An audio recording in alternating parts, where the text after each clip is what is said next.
자, 역시 유형편에 있는 챕터 3의 마지막 문제 4번 문제다. 제목인데 일단 눈을 어떻게 밑으로 보내자. 밑으로 가면 빨간 부분이 결국 이 글에 뭐가 된다? 화제를 찾아야 돼.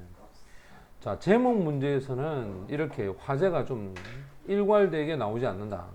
주제 같은 경우에는 우리가 화제가 뒤편이었지, 그지? 근데 지금 같은 경우에 보면, 자, 먼저 여기에 주어가 화제가 됩니다. 자, 두뇌에 대한 세포. 그 다음에 마음이 몸보다 더 강하다. 그 다음 여기서 자릅니다. 너무 늦는 것 전에 너의 무엇을 보호하라. 두뇌. 자, 이제 중복 단어 찾아졌지. 그 다음 intelligence야. 지성이 유전적이냐 습득되는 것이냐. 그 다음에 두뇌야. 그러면 이미 여기서 세 개가 지금 나왔단 말이에요. 그죠? 그럼 이 글의 화제는 뭐로 삼자? 두뇌야. 그럼 1번이 만약에 답이라면 생각을 해야 돼. 생각을. 어떻게 두뇌 세포가 피해를 입었느냐. how제. 보통 우리는 how 하면 뭐지? 방법이야. 방법. 그럼 위에 글이 어떻게 써야 돼? how니까. 어떤 방법적인 측면에서 피해를 입게 된 원인을 하나씩 설명하겠지. 그 다음 3번이 답이 되면 너무 늦기 전에 두뇌를 보호해라 했지. 그럼 이게 지금 시간적인 개념을 얘기하는 거 아이가? 너무 늦기 전에. 그러니까 분명히 위에서 시기가 늦은 상황을 얘기해야 될 거 아이가? 만약에 이게 답이라면. 그 다음 5번이 답이라면, 자, 두뇌는 일반적으로 물리적인 법칙 뛰어넘는다. 비욘드는 넘어 이 말이야. 자, 일반적인 법칙을 뛰어넘어서 두뇌가 활동을 한다.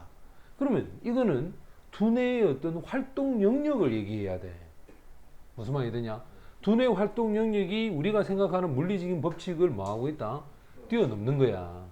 그래서 주제나 제목은 읽기 전에 이 선택지를 가지고 충분히 여러분들이 지문에 대한 글이 어떻게 전개될 것인가, 그 전개에 대한 부분에 대해서 완벽한 예상을 하는 습관, 이 예상 습관이 결국 정답을 그대로 끌고 오는 거야. 그리고 선생님이 어떻게 밑에서 읽어서 올라가라 그랬지? 그럼 맨 밑에를 한번 봐봐.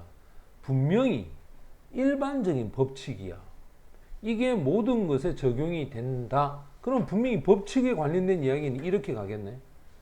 하지만 이와 같은 이유로 인해서 그들이 좀처럼, 자, rarely 긍정이야 부정이야? 부정이잖아. 좀처럼 특정한 상황에 있는 것들은 설명할 수 있다 없다? 봐봐라. 설명할 수 없다는 것은 일반적인 법칙에 있는 상황, 이 상황을 뭐 했단 말이고? 뛰어넘는다 이 말이잖아. 그러면 답은 몇 번 정도에 생각할 수 있다? 5번 정도에 생각해. 그럼 이미 답을 5번이나 정하자. 알겠나? 자, 답을 5번이나 정해놓고 실제로 우리 두뇌가 우리가 설정해놓은 물리적인 법칙을 뛰어넘는지 우리가 지문을 통해서 이제 확인하면 될 거 아니야? 됐지? 자, 이런 마인드로 문제를 풀어갑니다. 자, 가면, 자, 맨 처음에 이제 제목이 나옵니다. 자, 제목을 보자. 여기 보면 과학자들이라고 하는 말을 썼지. 그러면 과학자는 일반적 사람이 아니라 이거는 전문가잖아. 그러면 전문가를 이용해서 이야기를 끌고 오는 거는 대단히 객관성을 갖는 거야. 맞나? 만약에 자기의 생각이라면 다르겠지만 과학자들은 chemistry, 자, 화학과 물리를 아주 이상적인 형태로 여긴다. 이 형태는 어떤 형태냐면 바로 뭐가 should be like지.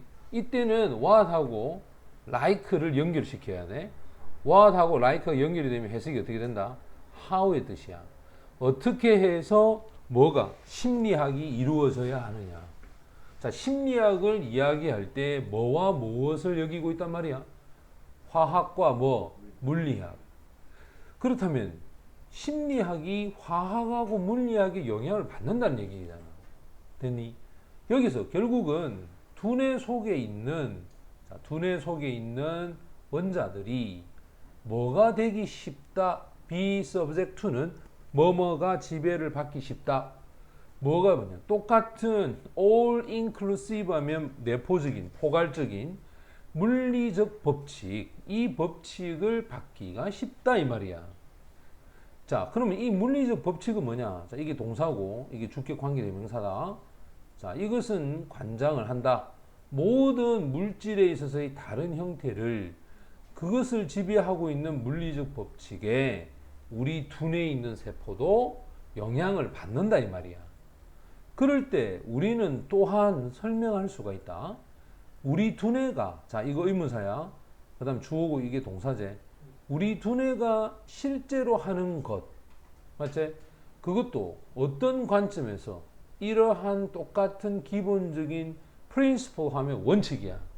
자, 이와 같이 똑같은 원칙을 바탕으로 해서 실질적으로 우리 두뇌가 하고 있는 것, 이거를 설명할 수가 있어. 그런데 그 대답은 아니더라 이 말. 사실은 여기에 but 이런 단어들이 들어가면 좋겠지. 왜냐하면 자, 이유를 설명한다. even if 접속사야. 비록 우리가 이해를 하고 있어. how야.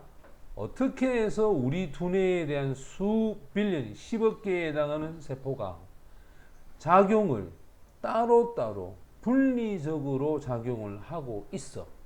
자, 비록 우리가 이렇게 따로따로 떨어져서 작용한다는 걸 이해하고 있지만 이 사실이 우리에게 이야기해 주는 건 아니다는 거야. 어떻게 해서 두뇌가 작용을 발휘하는지 하나의 에이전시, 개체로서 봐라, 따로 분리해서 작용한다는 것을 이해하고 있다 했잖아. 그런데 그러면 이해를 하고 있으면 우리는 충분히 알 수 있도록 해줘야 될까 이가? 근데 이해를 하고 있는데 우리에게 이야기하지 못한다는 거야. 이렇게 모순이 생겼어. 그게 뭐냐? 생각의 법칙이야. 주어지. 생각의 법칙은 자, 나돈니가 나오면 뒤에 뭐가 온다? 버돌서가 오겠지. 생각의 법칙은 어디에 의존하느냐? 바로 property. 우리가 가지고 있는 두뇌 세포에 대한 property 하면 어떤 성향, 성격, 뭐 이런 속성, 이런 얘기다. 그럼 우리 두뇌가 가지는 세포의 그 속성뿐만 아니라 어떻게, 자, 여기 전치사 걸렸으니까 여기 전치사에 오래 걸린다. 어떻게 그들이 연결이 돼 있느냐. 세포와 세포가 어떻게 연결이 돼 있는지, 이게 또한 생각의 법칙하고도 관계가 있다. 일반적으로 이 and가 대문자제. 자, 이렇게 and가 대문자가 되면 이 앞에 문장이 한 예가 됐다는 거야. 됐지? 그러면 이 and 이용한 뒤에 문장도 뭐가 된단 말이야? 그러면 예시가 된다는 거야. 자, 그럼 다시 연결해 보자. 이와 같은 연결이 형성이 되어져. 형성이 되어지는데 이제 우리가 이것도 기억나지? not A. 그다음 또 뭐가 있어? but B라는 구조가 만들어지지. 자, 그럼 이 구조를 통해 또 보자. 기본적이고 일반적인 물리에 대한 법칙이 아니라, 맞나? 물리에 대한 법칙이 아니라 특정한 형태의 arrangement, 정돈이야. 수백만 개에 해당하는 정보가 우리가 물려받은 유전자 속에 그 안에 있는 정보에 대한 정돈, 이 정돈에 의해서 이 연결이 이루어지는 거지, 물리에 대한 법칙에 의해서 이루어지는 거 아니라는 거지. 자, 분명히 말하건대 일반적인 이 법칙이 모든 것에 다 적용이 될 수는 있다. 근데 이 이유로 인해서, 쉽게 말하면 모든 것에 다 적용이 된다는 이유로 인해서 그들이 거의 특정한 형태의 어떤 것은 설명할 수가 있다 없다? 없다 이 말이야. 그러면 일반적인 법칙을 통해서 우리 두뇌를 설명하기란 힘들다 이런 얘기겠지. 왜냐? 우리 두뇌라고 하는 것은 여기 있지. 그동안 있었던 많은 수백만 개에 해당하는 정보, 이 정보가 유전된 형태로서 만들어진 정보야. 그래서 이것이 정돈된 거야. 쉽게 말하면 우리가 지금 현재 이 모습은 옛날 인간이 처음으로 지구에 생존할 때부터 생긴 그 어떤 경험들이 DNA 그 유전자 속에 다 누적이 된 거야. 맞아요? 누적이 돼서 지금의 현재 우리 모습이 온 거단 말이야. 그지? 그렇기 때문에 이거는 물리적으로 어떤 법칙에 의해서 우리 두뇌가 설명이 된다, 안 된다? 안 된다. 그럼 설명이 안 된다는 것은 곧 아까 얘기했던 어떤 물리적인 법칙의 차원을 뛰어넘었다. 몇 번이 답이겠어? 5번이 답이 될 수밖에 없다. 자, 그 다음 이제